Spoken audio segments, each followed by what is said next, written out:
Hello guys, അപ്പോൾ ഇന്നത്തെ വീഡിയോയിലേക്ക് എല്ലാവർക്കും സ്വാഗതം.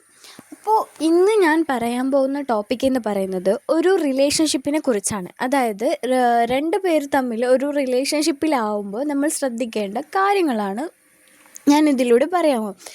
ഇപ്പോൾ ഡിഫറെൻറ്റ് മെൻറ്റാലിറ്റിയും ഡിഫറെൻറ്റ് സിറ്റുവേഷനിലും വളർന്നു വന്ന ആൾക്കാരായിരിക്കാം രണ്ട് പേർ. ഇപ്പോൾ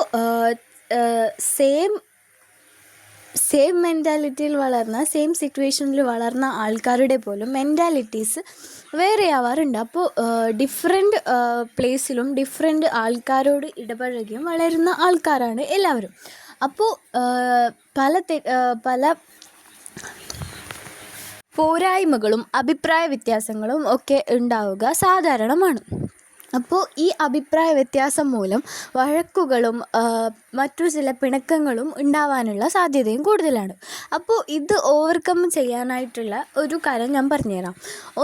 ഒന്നാമത്തേത് എന്ന് പറയുന്നത് കമ്മ്യൂണിക്കേഷനാണ്. അതായത് നമ്മൾക്ക് എന്തെങ്കിലും ഉണ്ടെങ്കിൽ ഓപ്പണായി നമ്മുടെ മനസ്സ് മുഴുവനും തുറന്ന് നമ്മൾ കമ്മ്യൂണിക്കേറ്റ് ചെയ്യണം, പറയണം. ഇത് ആണ് എന്നെ വേദനിപ്പിച്ചത്, ഇങ്ങനെ ഇനി ചെയ്യാൻ പാടില്ല, എന്നിട്ട് നമ്മളത് തിരുത്തണം. ആ വ്യക്തിയോട് നമ്മൾ കമ്മ്യൂണിക്കേഷൻ ചെയ്യാൻ പറയണം. അപ്പോൾ കുറച്ചൊക്കെ വഴക്കും കാര്യങ്ങളൊക്കെ ഒഴിവാക്കാൻ പറ്റും. പക്ഷേ ഇത് മനസ്സിൽ വെച്ച് ഓരോന്ന് ചിന്തിച്ച് കൂട്ടിയാൽ പിന്നെ ആ വഴക്ക് വലുതാവുകയുള്ളൂ. പിന്നൊന്ന് പറയുന്നത് ഇമോഷണൽ സപ്പോർട്ടാണ്. ഇമോഷണൽ ഷെയറിങ്ങും ഇമോഷണൽ സപ്പോർട്ടും. അതായത് ഒരാൾക്ക് ഒരു പ്രശ്നം വന്നാൽ കൂടെ നിൽക്കണം. അതേപോലെ മറ്റുള്ള വ്യക്തിയിൽ നിന്നും അവരോട് പറഞ്ഞു കൊടുക്കണം, ഇങ്ങനത്തെ സിറ്റുവേഷൻ വന്നാൽ ഇങ്ങനെ ചെയ്യണം.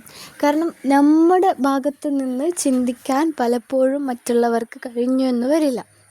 അപ്പോൾ പറഞ്ഞു കൊടുത്ത് മനസ്സിലാക്കിയാൽ ചിലപ്പോൾ അധികം ആൾക്കാരും ശരിയാവണമുള്ളവർ ശരിയാക്കും. അപ്പോൾ